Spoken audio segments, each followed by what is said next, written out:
Good morning, everyone. This is Chandrakant from Akulmach Technologies, and welcome you all on this edition of CEO Roundtable. Before we start our discussion, let me invite my friends, Mr. Neville Gaunt from UK, Good morning, everybody. Miss Farida Charania from Singapore, Hello. Hi. and Miss Kanchan Verma from India. Hello. So, friends, today we would like to discuss about the impact of COVID-19 situation, lockdown, and what havoc it has created on us. With specifically discussing what impact it has on the media business. And as you know that media is a big segment. It has various different aspects. It has entertainment, it has news media, it has print media, and it has digital media. So whole lot. So what impact it has, and since we are not seeing too many movies coming out because of this lockdown, artists are not able to travel to studios for recording. Since there is nothing to edit, editors are not finding jobs to edit, and the whole lot. There are a lot of daily wagers who are involved in this industry which are getting impacted. So, Neville, what is your opinion? What is the impact in UK and worldwide? What do you see future of the media business? Well, it's a really good question. It's a huge question to answer because when people talk about the media, they just think of the performing artists, those that are on now moved on to YouTube or may have gone on to Zoom because the theatres are closed, the cinemas are closed, the open air theatres are closed.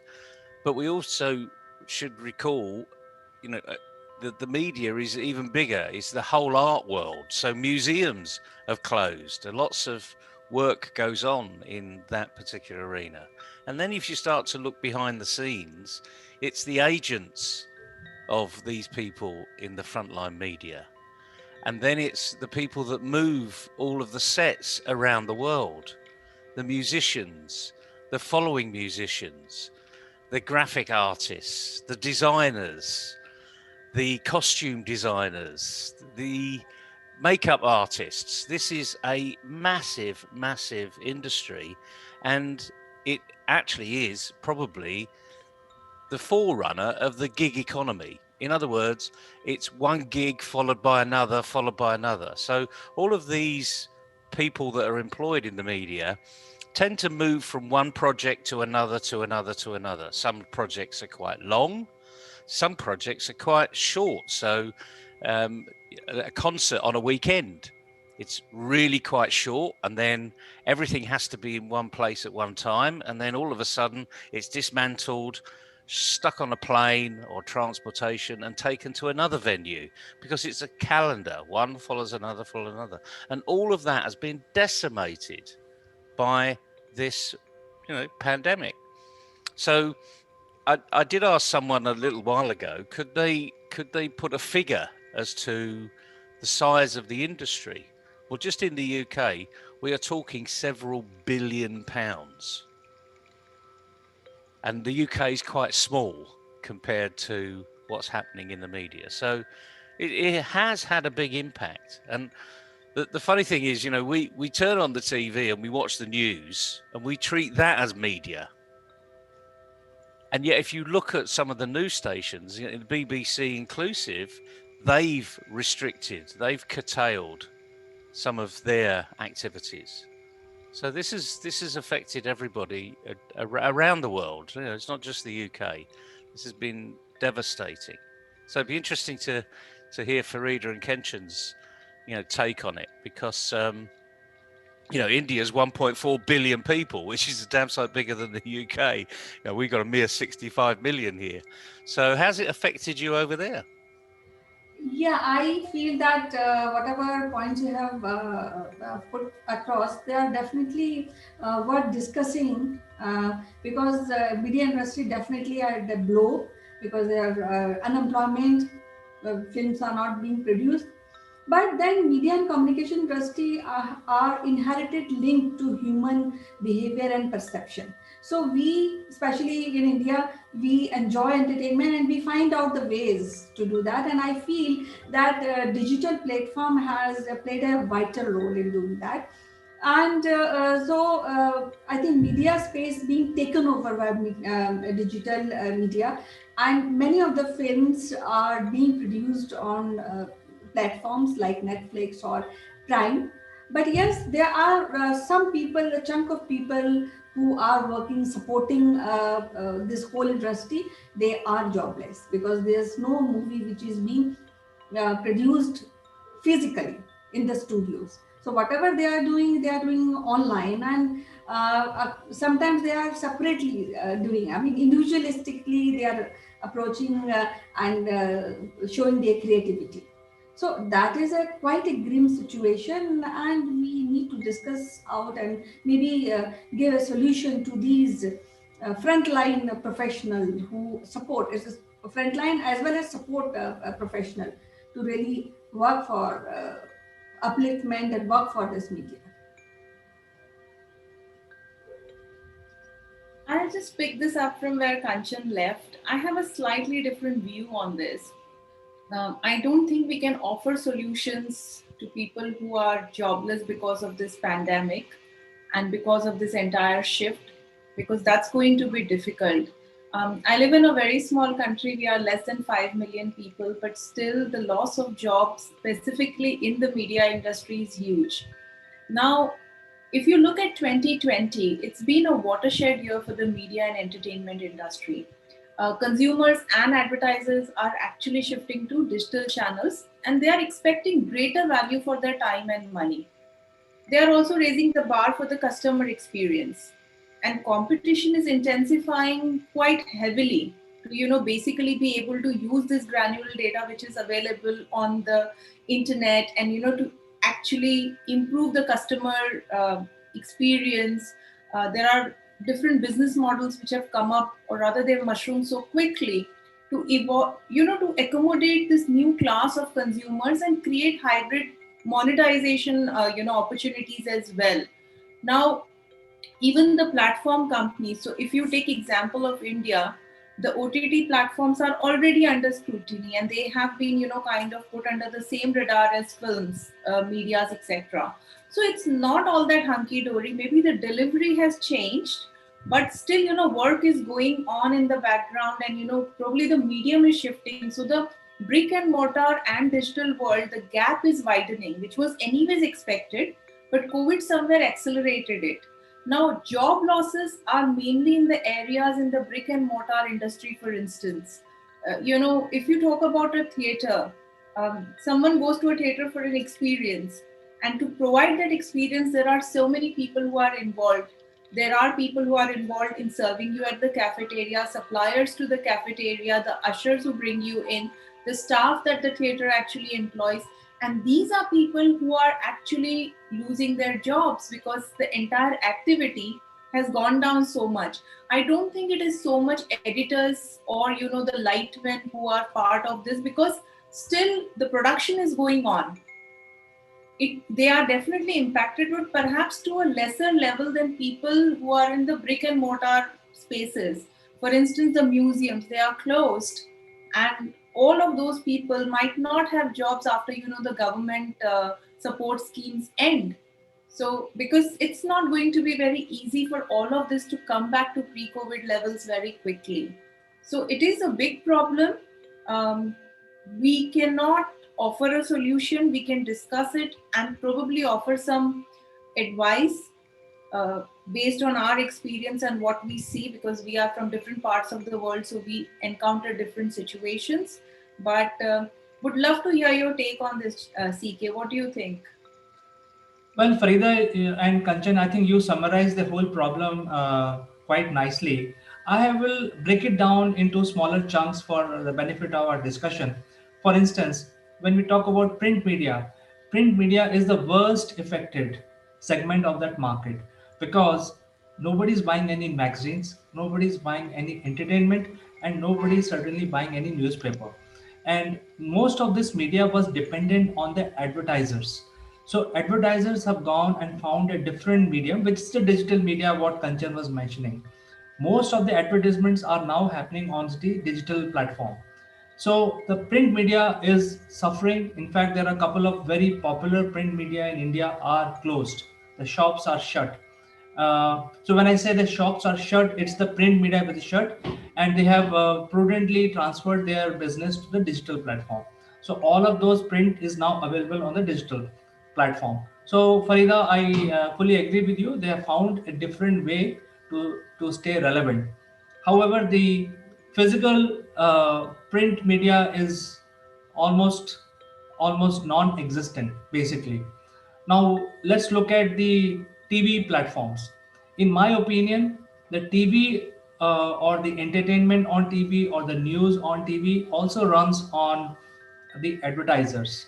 So this situation of COVID has created a snowball situation in the market where when some merchandise is being advertised on TV, the chances are people will go on the digital platform like Amazon or Walmart, and they will pick up that merchandise from those platforms. Now, since nobody is watching these TV ads, or nobody is selling these merchandises, or nobody is buying these merchandises, whatever the situation may be, the advertisers are not spending too much money in advertising itself because people are not buying in abundance as they were doing in 2019. And since the money is dwindling, the financial impact on the TV platform is also huge. So when we look at the next level, which is the bigger level of movies like Hollywood or Bollywood, uh, there were about 700 to 800 movies, mainstream cinema that used to come out from India, and almost similar number used to come out from LA. So those movies employ at least a million people across India and America. Those people are totally jobless. There is no light boy. There is no daily wages. There is no extras which are being deployed. So while people can come out with a new way of doing things, but that affects only the cream de la cream of this market segment. The lower people are suffering. So I think that for us, when we are discussing this matter, I think we should also give little bit of guidance in terms of what these people should be doing. If these artists are good, really, and they are forced to work as extras, I think here is an opportunity for them to really showcase their skills because now there is no bar, there is no as we say, there is no media agent. If you are good in your skills, here is a digital platform, leverage it for free and showcase to the world what you can do. What is your opinion, Neville? I don't know about leveraging for free because there's always a cost to these things. And remember, some of these superstars are not used to doing this like impromptu Zoom arena. They're still in the world of the lighting needs to be right because actually they're portraying their persona over the screen. Whether it's a Netflix type screen or just a PC screen or what have you, they're still trying to put a message over. These are professionals, let's face it, at the end of the day. And indeed, we've seen some of that happen in the UK. There's been some really interesting new releases from a few very good actors, Martin Freeman being one, who's probably well known for The Hobbit, etc. And Sherlock Holmes, he was Dr. Watson. He and a few other people have done really interesting shows on the TV. In fact, one group has put a whole pantomime together on the TV, which on the screen, let's say, wasn't on the TV. So there's been some ingenious ideas that have come through, but I think we need to go back to the root cause of this. And the COVID pandemic hasn't really changed anything apart from it's accelerated what was already happening. People's behavior was changing. You mentioned initially, CK, the paper media. newspapers, articles, magazines. All of the newspapers in the UK have all moved onto a digital platform, not just in the last year, but they were all already moving there because they could see that print media was really on its last legs. I mean, we've heard this. I mean, I've heard this for over 20 years. You know, no one's advertising in print, etc. But they still did. You know, no one is going to pay for printing, but they still did. So what COVID has done is it's accelerated the process. And the interesting thing is people's behavior is accelerating this process, not because we're now being driven by what the media wants us to know about. So let's look at Netflix. Farida mentioned bricks and mortar. Well, apart from a few buildings that Netflix rent around the world, they're just another Facebook, another Uber, and another Airbnb. They really only had a great idea, and that idea actually sits in the cloud, and they're just streaming what we want to see. You know, this is what we want, remember. So the people that are going to make the real benefit out there, are going to make that real transition, is to listen to your customers. I mean, I don't know how many times we've said this in the past. You know, if your customers are asking certain things of you, give them it, because that's what they want. Don't give them what you think they need. Give them what they want. And I think this is polarized, actually, the issue in media as a whole. And I don't think we're going to see newspapers as I knew it, have ever known it, ever again. I can't see newsstands ever having even free newspapers anymore, because I think we've just gone away. We're scared of touching things that might contain a virus. You know, this is what's going on up here. We need to recognize what's going on. Whereas my iPhone, my PC, I clean it. It's my responsibility. My TV, my home, everything's going to be streamed into the home. And we just have to wake up to the music and just get on with it, really. So think about where your customers are. We've said this time and time again in coaching any business. It's not just my view, by the way. Thousands of people are saying the same thing. It's just a question of when are people going to listen. We in India, we have a projection that India would have a billion digital user by 2030. So, and then I feel that this all been accelerated due to COVID, because everybody wants to see and enjoy in the comfort zone. Apart of this, there are many home productions which have opened up. So there's no limitation. If you have a skill, if you have creative, you can work from your home and provide your message and creative things through media, digital media. I just like to add to this. One of the other things that has happened, which could be viewed as an opportunity as well, because content creation has started outpacing the ability to monetize. Again, CK was saying that if they have the skill, they can showcase it for free. And, so based on those lines, yes, there are platforms available to showcase your skills for free.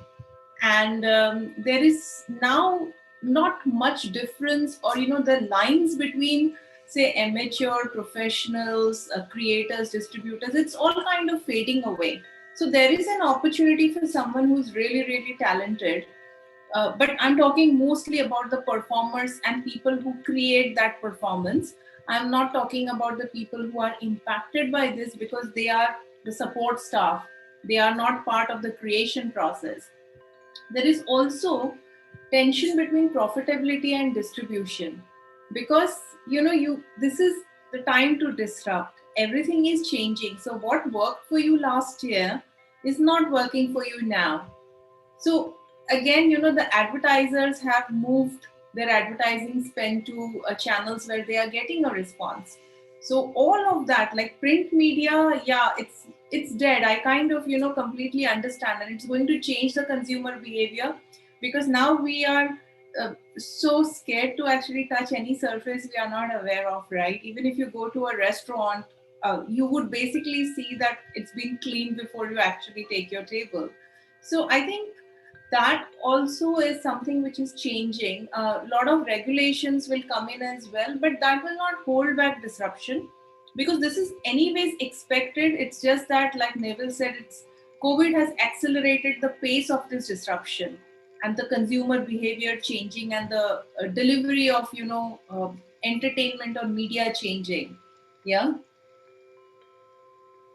And just picking up on that, behavior change. We're now seeing Universal Studios, for instance, that have taken that leap of faith. They're the first one, and what they've done is they've decided that all new releases next year will also be streamed live from the date of release. Will that change me? Actually, no, it won't change me. If I want to go and experience the new James Bond film, which has been, Sony were releasing it in March of this year, and then we were told it was September. Now we're told it's next year. I want to see the James Bond film. I don't want to see it. I've got a very big TV screen. I've got a 72-inch TV screen. I still don't want to see a James. I want to experience that James Bond film in a cinema with the surround sound and all of the shaking seats and goodness knows what else, and the crowd that are there as well, because this is a community type of experience. So have Universal jumped the gun? No, not really. They're just recognizing, I believe, that different people want different things. And equally, they're reaching a far bigger audience. So maybe you will see it on the TV and think, well, maybe I won't go and see the cinema. And if it's so good, you go to the cinema.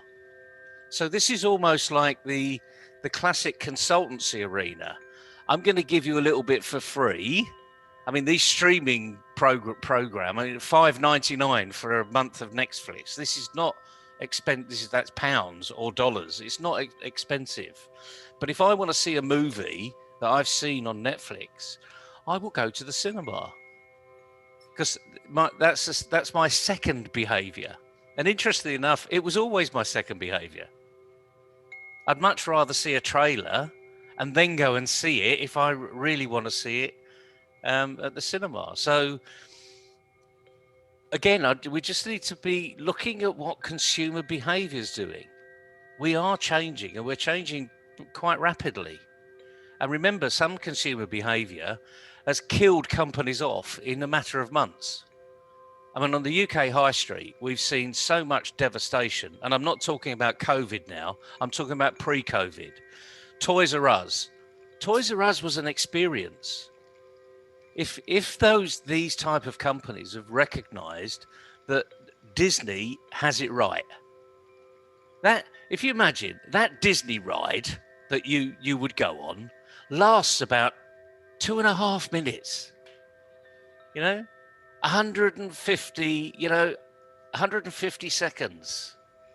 That's not a long time, and yet you're queuing up for an hour on some of these Disney rides, but you're entertained for the whole journey. And I think this is where, Disney, when you think of Orlando, when that was opened well into last century. So just imagine what a little mouse has done for us over the years and where it's gone. And even Disney have moved into the digital arena. They bought Pixar. Very smart move, So companies can be ahead of the game. I know what I'm talking about, big picture stuff here, but at the end of the day, that's going to drive everything that happens with us. So this could be an exciting time for people that do things slightly differently and just don't accept the norm, because the norm has gone. I like to also make one observation. You see, when everything is moving to digital media and the OTT is becoming more and more relevant, there is a need for consultant who will guide these players in terms Yeah. of regulations. Because now with OTT, when you start streaming your content on OTT, will follow the government regulation. What you can stream, what you cannot, what format, etc. So there is a new breed of media experts which are required here to guide all of these people to ensure the government regulation across all countries. So you see, what is happening is that while the constitution of each country gives freedom of speech, freedom of expression, however, because of OTT coming and becoming relevant, there is going to be regulated. The media itself will get regulated directly or indirectly. So I think these are all very profound changes, because one side we say freedom of expression, and other side we have to follow regulation. So I think this is interesting time, as you said, Neville. The whole lot of changes are happening. The new opportunities are coming. As in this discussion, we identified that there could be streaming experts, there could be consultants who will guide people on legal aspects. There could be new type of camera. There could be new type of editors required. There could be new type of storytellers, um, and so on. There could be animation work required. There could be green screen experts. So who knows? I mean, the whole scenario is completely changing. And Neville, I think you made one comment that it was always happening. The pandemic only accelerated the whole matter. You see what was going on. If somebody is shooting Iron Man, Robert Downey Jr. will wear a suit and basically stand in front of green screen. So they pretty much do the same thing, standing off in front of a green screen, but at a home. Yeah, Moreover, it's I very think true. addition It's of very true. yeah, there will be an addition of new user every year, so that makes a digital platform more reachable, and it's more required by media people to really use this platform. So I think this is a very vast subject. Probably we can break it down into smaller chunks in future edition of CEO Roundtable. Um, but I think we have just touched the surface, and we brought out some of these opportunities and some of these threat areas for the media professionals today in our discussion. So I like to thank all the panelists, Neville, Farida, and Kanchan, for finding time and joining us for this important discussion. Pleasure. Thank you Bye, so much. everybody. Bye bye. Bye. Have a good weekend. Bye bye, and we'll Bye-bye. catch up in the next CEO Roundtable.